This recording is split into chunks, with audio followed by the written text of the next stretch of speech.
Looks like we've got 13 people on the call. We'll give it another minute or so.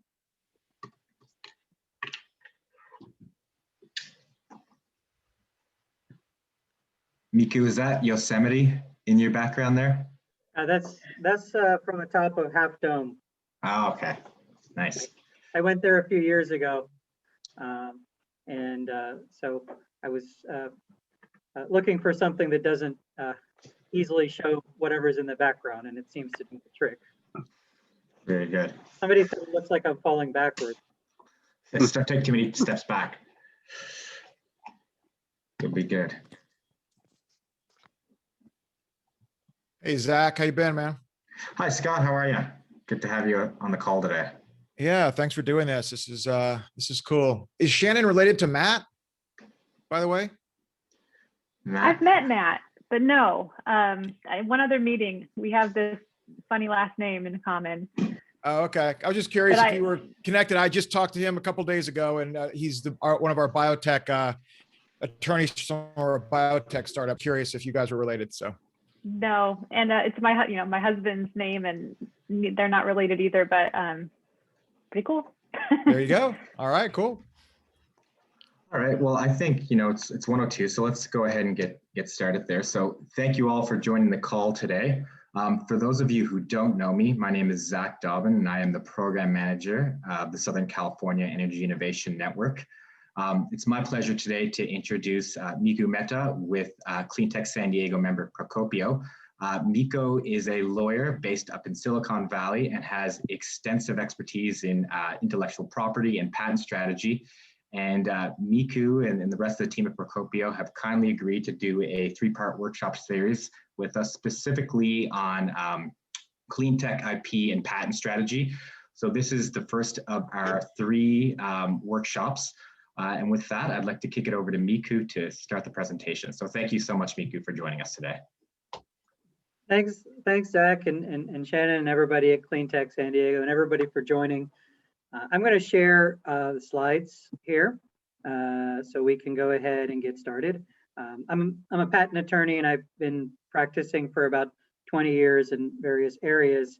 One of them is clean tech, and I actually have a degree in environmental sciences. So it's very exciting for me to be sharing this information with you. Hopefully the screen is shared. Is it okay? So yeah, looks good. So great. So there are 3 things I'd like to talk about today. The first is just a quick intro to IP and some clean tech trends, and then some strategy tips, some basic strategy tips. But before going into that, I'm not familiar with the level of expertise on IP, so I just wanted to point out that this is your property. Patents is directed to technology or ornamentation on technology. Trademarks is your brand, designed to prevent consumer confusion or theft of reputation. Copyrights is an embodiment of something you create that's not really a utilitarian technology. And then trade secrets is anything that gets its value from being secret and that you take efforts to protect. And it's just like any other property, licensable, sellable. It can be, misappropriated. All kinds of things can happen to it. But this is just a basic background on what intellectual property is. You'll have this in the recording, and you may get the materials on this, but this is just a comparison of patents, trademarks, and copyrights, which you may use in various points in your business. I think in the clean tech area, the main thing to consider is that a utility patent is actually good for 20 years from the date that you file for it. And because of the various technologies that are involved, often you do go in the more 5 to 10 to 15 year range compared to some technologies like pure software, which is a fewer years, and pure pharmaceutical or life sciences, which goes closer to the 20 years. And there's another animal called design, which is the ornamentation. So this is just a basic background on patents. And we're going to talk mainly about patents, but of course, if you have some questions on trademark or copyright later, we'll be happy to give you more information. Or if you need to know more about the patent process itself, we can get more into that. About patentability, what does your technology need to have legally to be patentable? It needs to be new. No one else has done that same thing before. It needs to be useful, meaning it can't be abstract or non-utilitarian or non-functional in nature. Not obvious, meaning it wouldn't be a variation of something that's already out there that one skilled in the art would understand. And it pertains to patentable subject matter, which means, it can't be a mathematical formula. It can't be a principal nature. And so that's the basic idea. It has to be new and innovative over what's already out there. That's the key point. And then the patenting process, how does it work? Well, you have the invention itself. You have the ideation or creation. And then typically you would want to mine whatever inventions are out of the idea, decide whether to patent or not. Sometimes you will look at an idea and think, well, it distinguishes over the prior art, but it's not really that much of an improvement that it's worth patenting. Or I'm going to open source this, so what's the point of patenting something that's open source? Or maybe I want to keep it secret. Maybe it has some confidential information in it. But you need to make that decision, and you need to carefully consider that decision. Then there's the preparation and filing of the application, which usually takes a few weeks, depending on whether you're doing a provisional or a non-provisional. The examination process, which can take anywhere from a few months to a few years, depending on whether you accelerate or defer the process. And there's usually some negotiation with the patent office involved. And then at the end of the process, often 18 to 36 months later, you'll get a patent. So that's the basic overall flow of this. It's two parts, before filing and after filing, right? So that's the basic patent process. Now, there are some unique aspects to clean tech and patenting, and I think this is very interesting. I've worked in various technologies in patenting. I've worked in software, semiconductor, automotive, and a few other areas. And the one thing about the solution space for environmental technologies is that they typically span across numerous industries. One of the interesting things I found is that when you're talking about energy, a lot of times you're talking about materials sciences, you're talking about hardcore electronics, components, capacitors, resistors, how they're interconnected. And you're talking about thermodynamics, the flow of heat and energy. And then you're connecting it to the grid, or you're connecting it into an automobile. So you're talking about control systems and maybe telecommunications. So it requires a high degree of understanding of the context of different technologies and how to kind of mold it together into a patent portfolio. And this requires innovators to have a high level of experience and expertise. It's in the mid to high range of all industries, I think, in terms of what you need to do to be successful in patenting your inventions and to be successful in the space. The other thing is that, unlike other areas, the technologies you develop are being integrated into large-scale systems. Energy is a big example, but telecommunications, transportation, and in some cases, different parts of the supply chain in a way that's different from simply inventing an app or inventing some kind of an electronic device like a connector, or inventing something for the brakes of an automobile. This actually plugs into a bigger system. So you have to think about your licensing streams. You have to think about indemnification in the supply chain. And then the last part, which is the mix of public-private, you need to think about the fact that the protection with respect to ownership, financing, licensing is different. A lot of times you have government contracts, defense contracts with march-in rights on the patents. You have some areas where you have to think about change in policy as being related to the technology that you protect. A lot of times, especially in the in carbon credits and greenhouse gases and energy policy or energy technology. The policy is a controlling factor. So I found this area, many entrepreneurs have done 2 or 3 exits before they come in here, or they've worked in industry for a while.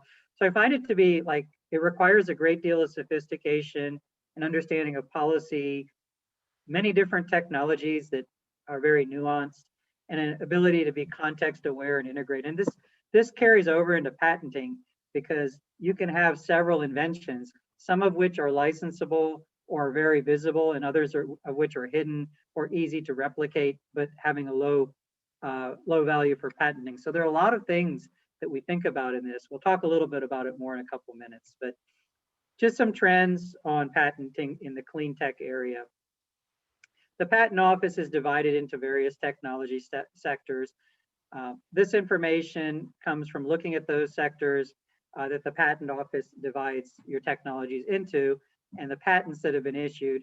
As you can see, there was a big jump in filings between 2006 and today. The midpoint where the curve is extra steep was due to some government programs to help with patenting that expired about 5 years ago to accelerate the process. Nevertheless, aside from a small dip, the process of getting these patents continues. They seem to have grown almost 6-fold or so. But I think the other important thing is it's different for different technologies in the clean tech area. You can see that energy, thermal process, transport, electronics, the efficiency of use have gone up quite a bit.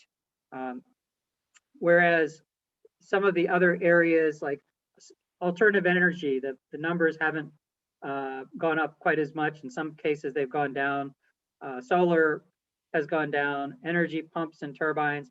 A lot of this has to do with the speed of innovation and the fact that now certain things are commoditized, and you're not going to have as many inventions in areas where there is more commoditization. It's more about getting the price point down. So this is just a chart showing you the technology trends from WIPO on various fields of technologies. So I thought this would be interesting to see.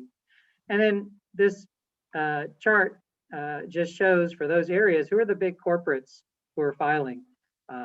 And it makes sense if you're looking at what these companies are doing with energy and storage and the grid and things like that. It totally makes sense. But this is just an idea of the corporate filers in clean tech.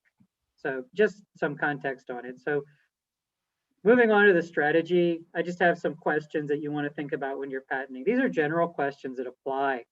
They'll apply to anyone who's looking for a patent or looking to see if they want a patent. But my point is, think about not just your technologies, but your competitors, and think about now and in the future, and consider if you really need to apply for a patent. So a couple of how would you say, sometimes when we work with companies, we help them to create a technology map, and we carve out pieces from that big map. We make it on a big Visio chart or something, and they look like little pieces of a jigsaw puzzle, and then they have to prioritize. How do we prioritize filings? These are just some examples. Technology-based means you want to be acknowledged as the first in your field to do something. Product-based is focusing on going to market. Competitor-based is defensive, but also carving out your territory to push back competitors. Reputation-based, and then always looking at investors, shareholders, business persons, thinking about whether your contracts require some kind of indemnification. Patents may help on that sometimes. This is one way of approaching the prioritization. Then with your filing, another way of looking at it, these are just some scenarios. We call it, blanketing is file early and often, file lots of provisionals, just cover the landscape, create a minefield or jungle. This takes more time. It can take more money, but it can be done efficiently, but there are risks to this. Be a little more tactical. Focus on blocking your competitors in areas where you have no business interest, but you don't need to blanket, maybe. Prestige, focus on public-facing patents, what the public is going to see, what investors, shareholders, customers will see on the face of the patent, or what I call sniper, where you're going to focus your budget on pinpoint technologies and get those core technologies protected, but go deep on that and don't necessarily spend a lot of time or money on improvements or modifications. So those are just some approaches. And then we'll talk a little bit more next week about this part, but this is IP strategy. You want to do a self-audit. Something like this you want to do quarterly or every half year. What do I have in terms of patents? What is my strategy? How do I prevent leakage? If somebody sends me a letter and they say, here's my patent, what would I do? You don't have to know in detail, but just have an idea. How would I handle it internally? What would I tell my team to do about this? What would I tell my salespeople if one of them were approached with a patent of a competitor? Internal docketing and tracking of trade secrets. So this is kind of your IP self-audit that you should do on a regular basis. And then feed that back into your business plan. Patents are either offensive, defensive, or both. So from a defensive perspective, you want to clear risk. You want to clear the risk of falling into somebody else's patents. You want to have benchmarking on the IP of your competitors where possible. Offensive, you want to go, in many cases, global, look at portfolios you want to acquire, and look at potential license streams in your patent filing strategy. And again, speed is important.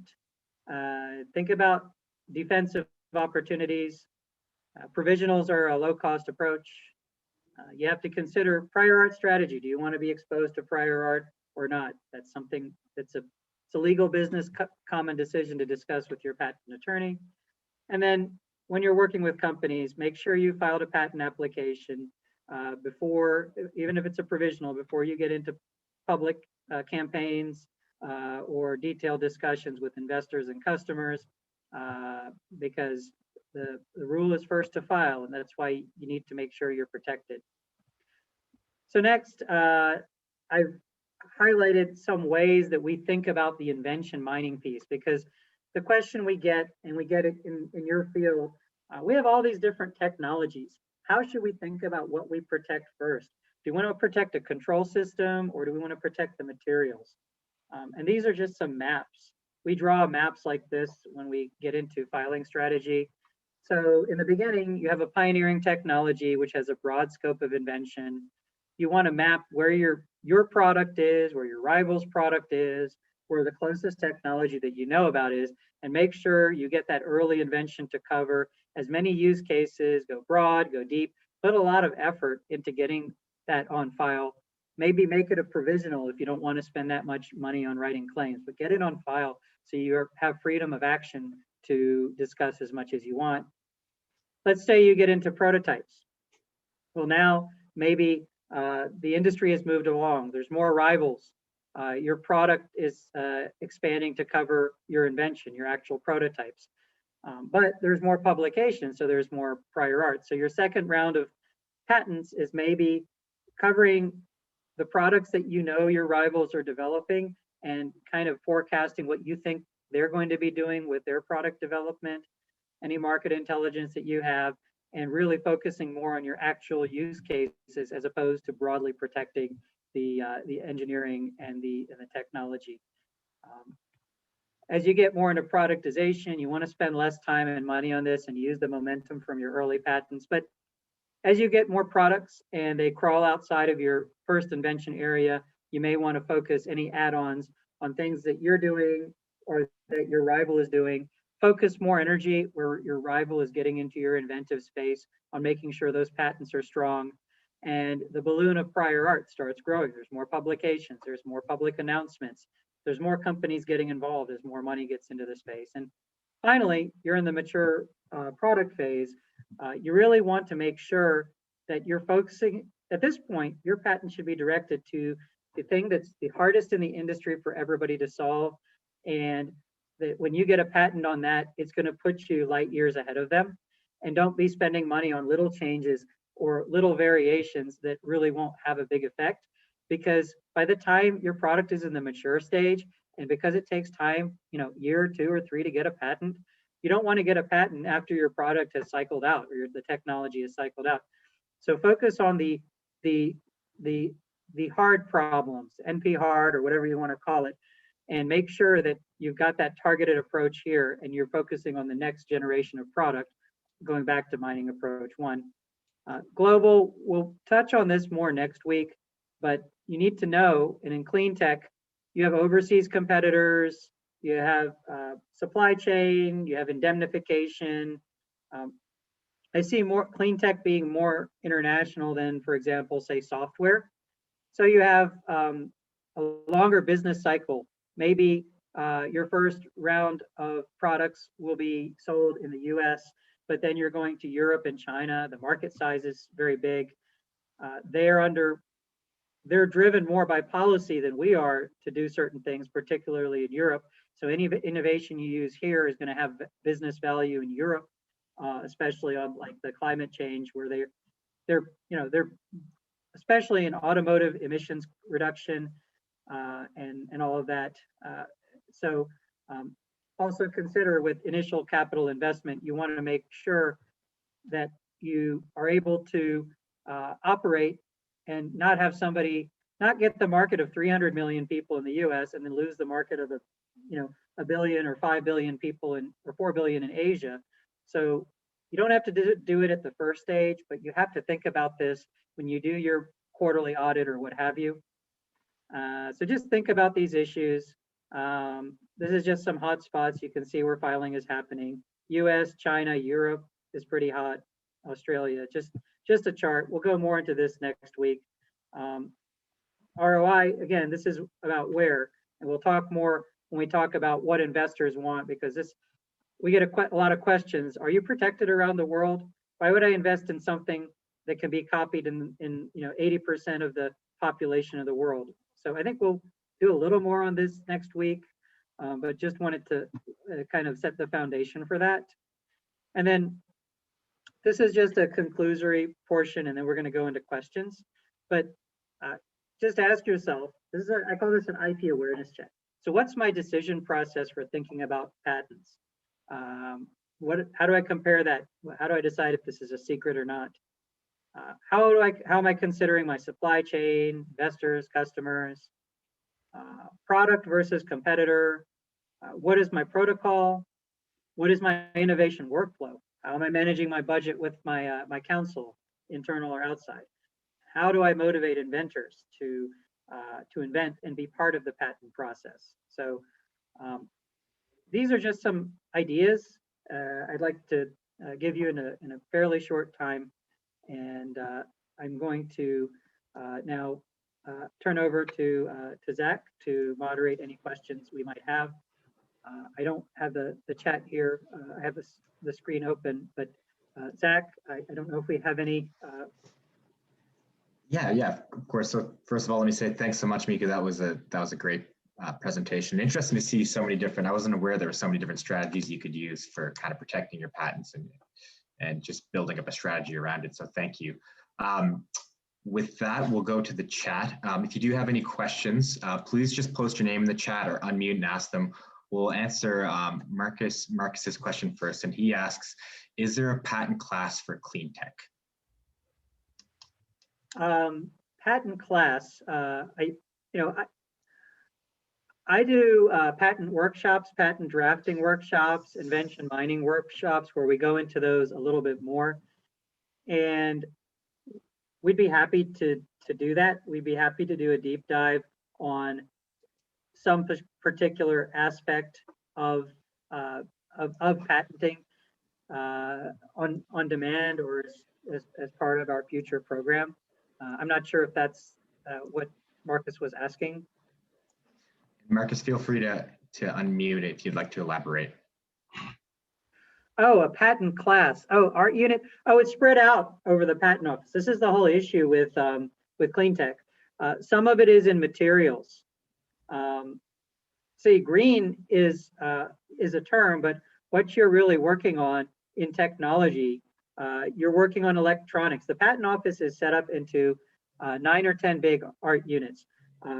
Telecommunications, materials, software, semiconductor, mechanical. It's not really set up by industry. So how you file your patent, it determines, and the terminology you use in your patent can determine which art unit it goes into.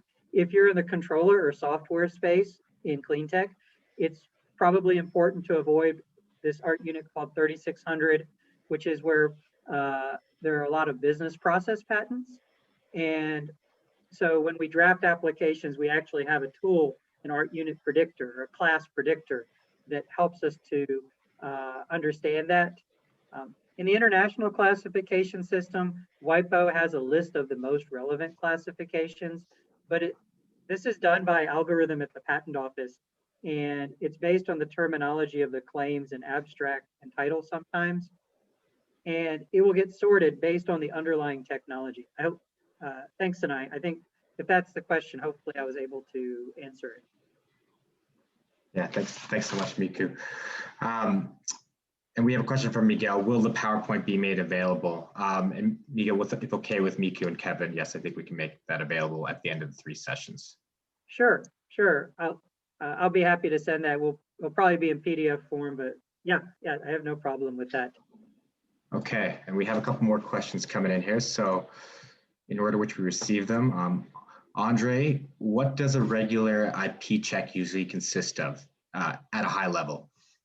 So when I do a quarterly check with clients, I usually have, it's either a Visio or some kind of Excel file. And there are 4 things we go over. The meeting is a half an hour to an hour. First, we'll do a docket check. Make sure, what are the upcoming due dates? What is the status of my patent applications? Are they drafted? Are they filed? Are they near allowance? Are they published? What can I show to my investors? So the first thing is kind of a snapshot, a status check. Second is look at the overall patent map. We make a, like I mentioned, we make a patent map. And what we do is we look at which technologies have you patented, which technologies are hot in development, where do you see competitors coming into your space, and we kind of plan out a filing strategy for the next round. And we say, well, we want you to meet with these 3 inventors, so that'll be an action item for us to go tactically approach those inventors. Number 3, we look at the international aspect. We say, well, what countries are we in? What countries do we want to be going in? A lot of times, if it's energy, you're looking at, maybe you're looking at Africa or the Middle East or something like that. You're looking, and we'll update the international chart. And then the final one is budget. How are we doing on budget? Are we on track? Are there some things that are coming in under, coming over? Do we need to adjust the budget? I think those are the high level things that we would do in an IP check on an ongoing basis. The first one, if we were doing for the first time, it would be like an audit. It would be like, let's open up the books. Let's look at your assignments. Let's look at what was filed. Let's completely clear what's happened. Let's look at any export control issues. The first time it'll be like a, open the hood and check everything. And then after that, it's just a regular checkup. So is that helpful? I think so. Thanks, Miku. And we've got, I think, time for one last question here from Danny Codd. He says, thanks for the presentation. Any tips for managing patent strategy for the sometimes decades-long hardware development process in Cleantech, particularly when early innovations and academic publications lead to provisionals, while pilot plant demonstrations are 10+ years away? Yeah, so this is again a cost benefit. What typically happens is you file provisionals and then you will file a non-provisional within a year.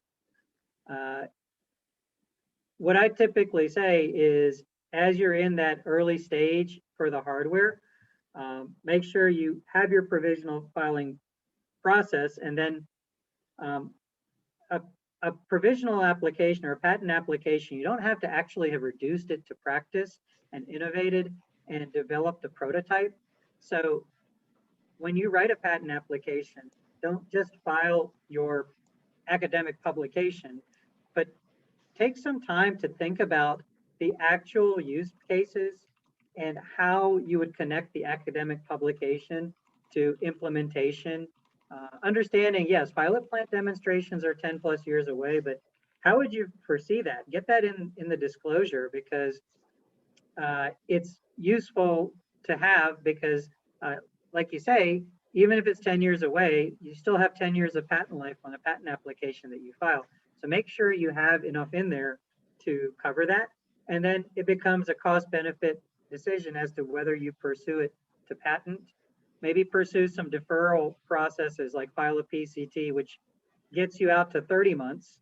And then when you file in the United States, you don't accelerate it. Maybe you just go on a standard track. So if you file a PCT and it takes 18 to 24 months to get a patent in the United States, you're already at almost 4.5 or 5 years before you have your patent. So I would say use deferral techniques to defer the patent process and the cost, but get as much subject matter upfront into the disclosure where you take the academic publication and put it in a pragmatic light. And yeah, this is an issue because you have control systems in the pilot plants that are software, and that software is going to change over the course of 10 years. But the actual pilots or the actual hardware prototypes may not change. So there are parts you'll still want to get patented earlier. So it becomes part of this regular check to see what's the value, what's the business value of getting a patent on something. Thanks, Very, Miku. very good question. And we get that a lot, actually. Nice. Thanks, Danny. So we have, I know I want to recognize that we're at 1:32, so we're a bit over time here, Miku, but I was wondering if okay with you. So feel free to drop off, folks, if you need to leave. But Miku, if you wouldn't mind answering one more question. Scott Brovsky would like to know, what do you recommend new clean tech startups do to validate the viability of patenting their technology before engaging an IP attorney? Okay, so there are two schools of thought on this. As I mentioned, your technology has to be new and not obvious to the field of art, one skilled in the art. And so if you go out and look for patents and you do a patent search using, there's proprietary tools, or you can go on the USPTO website or use Google Patents. Keep in mind that when you use Google Patents, your search string of the search is actually fed back into Google's patent search algorithm, right? So by doing the search, you're maybe disclosing your technology to, outside of the cone of silence. Keep in mind that when you become aware of a patent, if you are operating in the space of that patent and you're later found to infringe that patent, you are deemed to have knowledge, and that starts some damages calculations. And so there is a risk to being exposed to a patent from a freedom to operate perspective. So one school of thought is don't go out and look at patents, because when you go out and look at patents and you come across highly relevant patents, you're on notice for damages exposure if the patent owner comes after you. The other school of thought is, well, if we're going to be going to market anyway, I would rather know about that earlier than later, especially if I'm not yet selling my product. And I'd rather be able to design around that, or if somebody's doing exactly what I'm doing, I'd rather know that before I go to investors. And so then before you engage an IP attorney, you do the search. A middle ground is to have the attorney do the search and kind of act as a filter for some of this. But if you do patent searching on your own, just be aware that the other way of thinking of it is that it may expose you to some risk. So neither strategy is completely right or wrong from a legal perspective. And I've had clients tell me with no certainty, I've done the patent search, I'm doing the patent search up front, I know the risks. I've had other clients say, I don't want to see any patents. I worked in a big company where they told me not to look at the patents, and I'm not looking at the patents. But then you really want to, or you should pay somebody to do that for you, so you're not going and trying to patent something that's already been done somewhere in the world unbeknownst to anyone. That's how I would look at it. So yes, go for it, but know the risks, or don't go for it and pay somebody else to absorb the risk. Fantastic. Thanks so much, Miku. And so with that, we'll conclude. I want to remind everyone to join us next Wednesday, same time next Wednesday, 1 o'clock to 1:30. This is probably, I think, the most popular of the 3 workshops, what VCs want to see in your patent portfolio. So with that, Miku, thank you so much, and we'll see you back here same time next week. Bye, everyone. Thank you.